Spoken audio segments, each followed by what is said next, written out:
समाज कमिया सब और जितना भी क्षेत्र से सब कुर्मी बंधु सब आए था, सबके एक साथ जोहार, धन्यवाद। कोई आंदोलन तब जीतता है जब आदमी आगे बढ़ता है ऐसे, लेकिन अगर हमें कदम उठावा या फिर वापस आ जाइए और फिर उठावा या फिर वापस आ जाइए तो जिंदगी में कभी बढ़ ना सके। तो ये बात बहुत सीरियसली समझे की जरूरत है कि हमने बहुत भीड़ भी दिखाई दे, लेकिन अगर टेक्निकल बात ना समझ गए तो हम इनकी लड़ाई जीत ना सके। बहुत हम लोग भीड़ का उल्लंघना देते हैं। 1 लाख या करोड़ों लोग रहे, अगर चूहा करोड़ों होगा तो 4 बिल्ली खा के खत्म करने के काफी है। सवाल है कि अगर आपके पास टेक्निकल जानकारी नहीं है, आप तरीके से सही दिशा में नहीं लड़ेंगे और बहुत फास्ट कूदेंगे गलत दिशा की ओर, तो आप कभी मंजिल की ओर नहीं पहुंच सकते। इसलिए जब आज 75 साल के बाद भी आज अगर हम अपनी चीजों को नहीं बचा पा रहे हैं, हमारी बात नहीं मानी जा रही है, तो आज अपने रणनीति पर विचार करना होगा और दिशा हम किस दिशा में जा रहे हैं इस बात पे समझना पड़ेगा।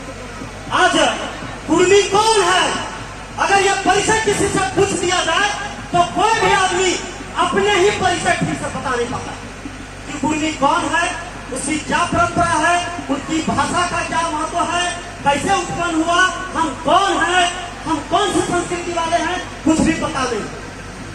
अगर कड़ुआ का तेल और डोरी का तेल दोनों मिक्स हो जाए तो पता चलेगा कि सरसों का तेल कौन है। कुर्मी की स्थिति आज ऐसा ही है कि पूरा घाल मेल हो गया और आज अपनी पहचान क्लियर करने के लिए आज असक्षम है और इसीलिए आज सवाल पूछा जा रहा है। तो आज मैं उन लोगों से सवाल नहीं पूछूंगा जो कुर्मी पर सवाल खड़ा कर रहा है, मैं आप लोगों से कुछ बातें पूछना चाहता हूँ कि आप कौन हैं। खतियान में आपको 16 तरह का नाम लिखा हुआ है। कुर्मी, हर्षय, दीर्घय, हर्षो, गुरगांव, कहीं कुर्मी कहीं कुर्मी, 16 तरह का। तो आप लोग क्या 16 तरह के लोग हैं या एक लोग हैं? 16 तरह के लोग हैं। अगर 16 तरह के लोग अगर हम लोग सरकारी जनगणना में लिखेंगे तो बहुत ज्यादा लिखेंगे। अगर 16 तरह से लिखेंगे तो बहुत ज्यादा दिखेंगे कि कम दिखेंगे? बिखरा हुआ दिखेंगे? एक तो दिखेगा क्या? नहीं। और हम खतियान में मरे जा रहे हैं, है कि नहीं? आज तक हम इसलिए आगे नहीं बढ़ पा रहे हैं क्योंकि हम तय ही नहीं कर पा रहे हैं कि हम कौन है। क्योंकि जब आप ORGI में जाते हैं, आपका पेपर जाता है और जैसे ही कुर्मी की बात आता है, कुर्मी इस देश का एक कास्ट है, नॉट जनजाति, वहीं पर आपका सारा गुण गोबर हो जाता है। और अगर ये बात नहीं समझेंगे तो आप कभी नहीं जीत सकते। और यही बात करके आपको सब विरोधी लोग आप पर सवाल खड़ा करता है। सवाल खड़ा करता है कि नहीं? तो सवाल खड़ा करता है तो उस सवाल पे बुनियाद में अपनी पहचान को क्लियर करने के लिए आपको ये बात को सोचना पड़ेगा। आप खतियान में उलझे जा रहे हैं। 16 तरह का खतियान में लिखा हुआ है, आप 16 तरह के लोग हैं। अरे खतियान का कोई बाप होगा कि नहीं? खतियान का कोई बाप होगा? उसका दादा भी होगा, उसका परदादा भी होगा कि बिना परदादा क्या गया? उसका परदादा को देखिए, जब इस छोटा नागपुर के पठार में अंग्रेज आता है तो चुहार विद्रोह के बाद हमारे पुरखे मजबूर कर देते हैं और जिसके कारण एक सेटलमेंट होता है जिसको कहते हैं परमानेंट सर्विस सेटलमेंट एक्ट 1793 और उसमें आपके दादा को लिखा जाता है खुद कास्ट कुर्मी।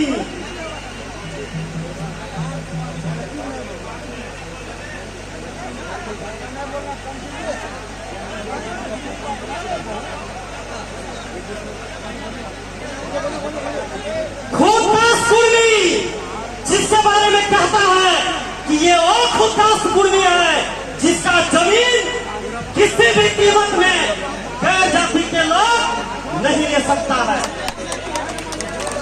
1793 यहाँ बेटा पूछो मैं बात कर रहा हूँ दादा की।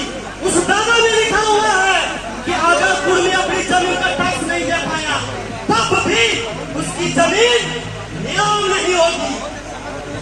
आपकी जमीन किसी भी कीमत में, चाहे आप जमींदार बदली हो जाए, आपकी जमीन नीलाम नहीं होगी। और उसके आधार पर बंगाल पेनेंसी एक्ट 1885 बना, उसके आधार पर आगे चलकर सीएनटी बना। हम सीएनटी के पुरखा हैं। सवाल हमसे होता है, वहाँ कहा गया है ये वो लोग हैं जो समय को देखते हुए विकास बाबू जो बहुत रोकता है। बोलिए जी, बोलिए ऐसे कहिएगा तो नहीं।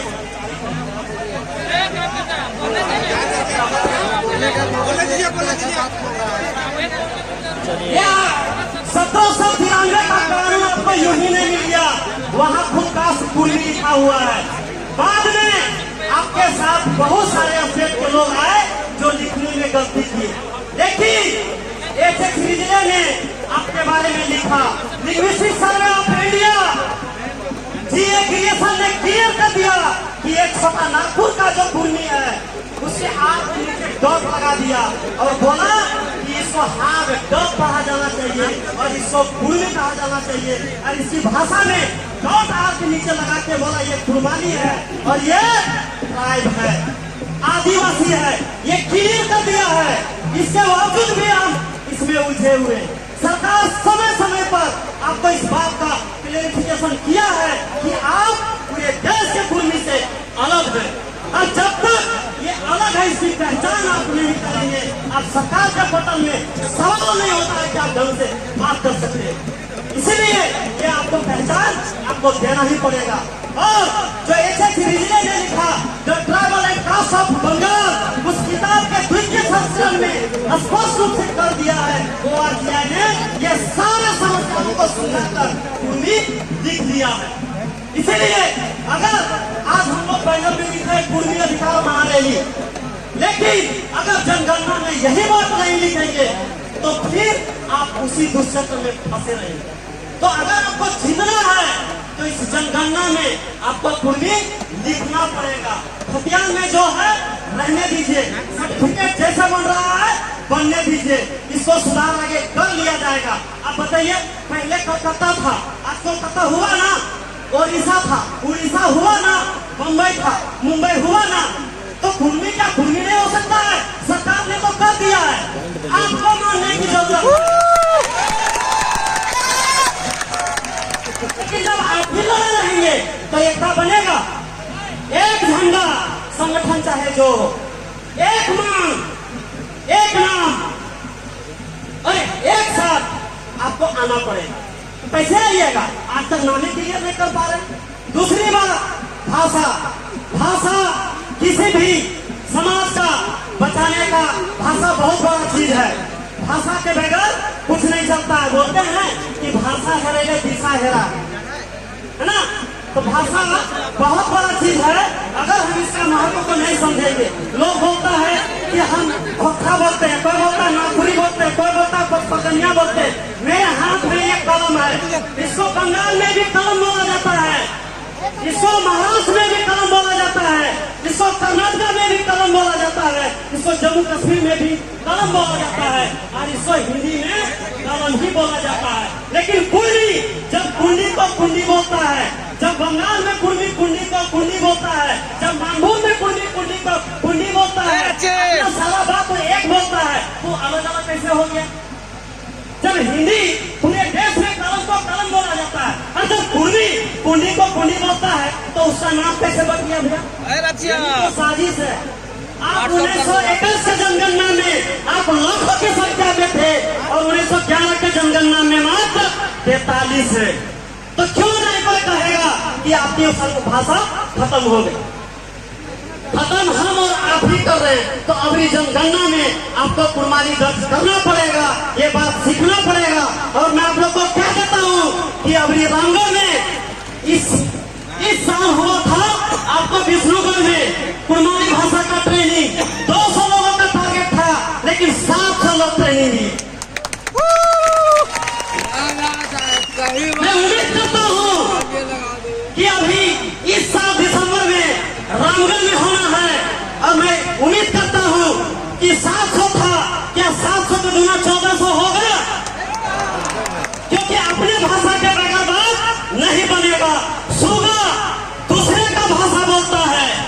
इसलिए पिंजरे में कैद है। वो गुलाम है, लेकिन कोयल अपनी भाषा बोलता है, इसलिए आजाद है। अगर आपको आजाद रहना है, अपना अस्तित्व बचाना है, तो दूसरे के कंधे में नहीं बचा सकते, अपनी भाषा को चेंज करना पड़ेगा। तैयार है? इसके बहुत सारे फायदे हैं, मैं फायदा गिनाने लगूंगा, समय लग जाएगा। तीसरा एक बात और बोलूंगा, उसके बाद मैं अपनी बात को खत्म करूंगा कि हमारे पुरखों कस्टमरी लॉ से चलते हैं, प्रथागत नियम है ना। तो प्रथागत नियम क्या है, क्यों हमको ट्राइब कहा? हम लोग अभी लेक्चर देते हैं कि हम 1913 के नोटिफिकेशन में ट्राइब थे, 1931 के नोटिफिकेशन में ट्राइब थे। वो नोटिफिकेशन क्या कहता है? वो नोटिफिकेशन यह कहता है कि 13 जनजाति जिसमें एक कुर्मी भी है, वो भारत के उत्तराधिकार अधिनियम से बाहर है। इस मामले में, सिविल के मामले में इसका अपना कानून चलेगा। तो अपना कानून कैसा चलेगा भैया, जानिएगा?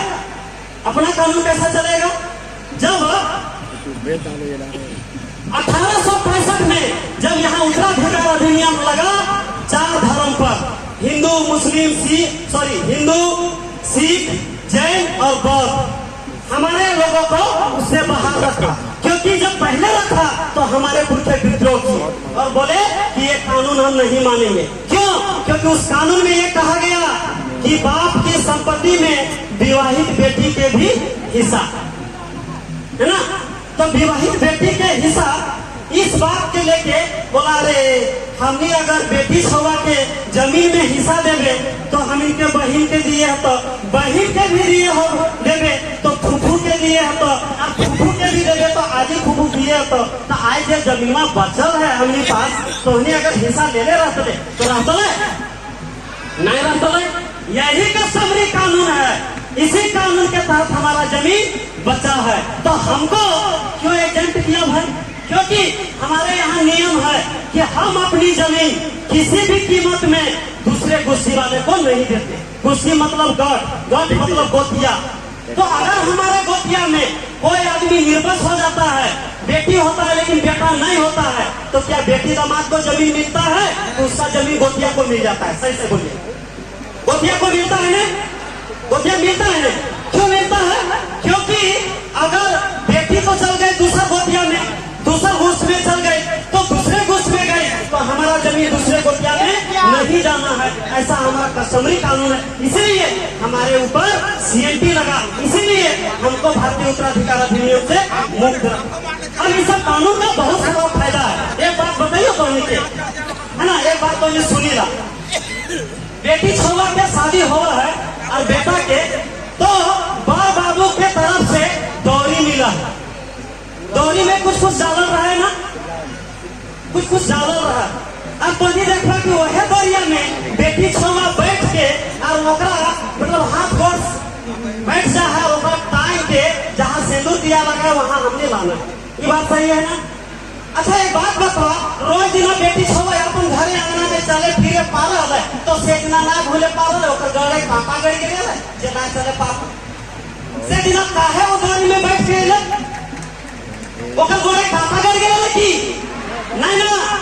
वो एक कह दिल कि जे हमार बाप माय, जे हमार समाज, जे हमारा रिश्ता नाता हमारे लिए जोड़ी खोज दिल, ओकरा हम तो इनके मान रखे थियो, हम समर्पण कर दियो, लवा हमें दौरी में बैठ गेलियो, तो उठा के ले चला।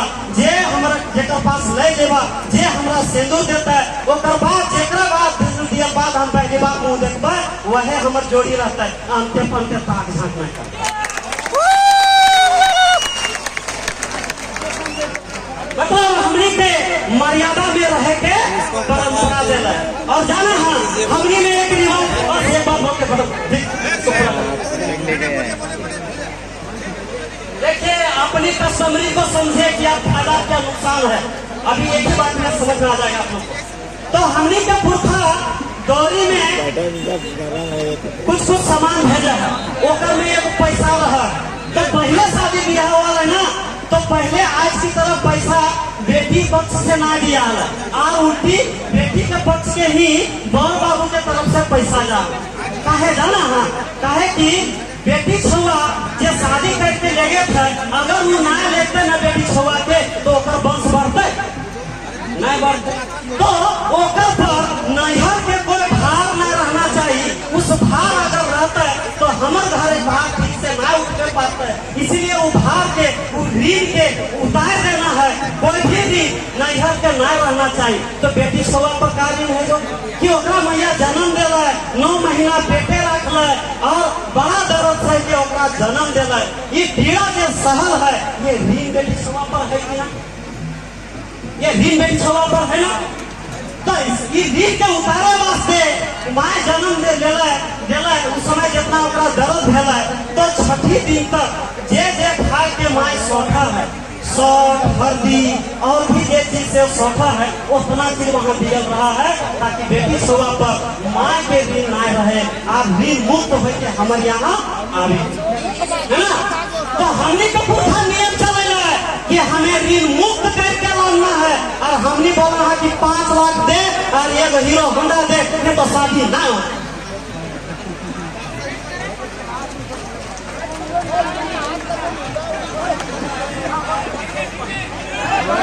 तो हमनी के पुरखा सिखाइला है कि हमनी के पैसा ना लेना है उल्टी पैसा देना है और ओकरा ऋण मुक्त करना है। और हमने कहा है अगल बगल आए गलो दूसर राज्य के कोयला खदान के अगल बगल ओकरा देख के हमीनो दहेज दिए लगे। तो जब दहेज लिए थे आज 1 लाख हो कल 5 लाख हो तो परसों 10 लाख हो तो समय के साथ महंगाई बढ़ता आवेला समय में दहेज बढ़ते जेतो हमने दिए पारबे जगह जमीन बेचे कि नहीं? समय को देखते हुए महीना देखिए विकास बाबू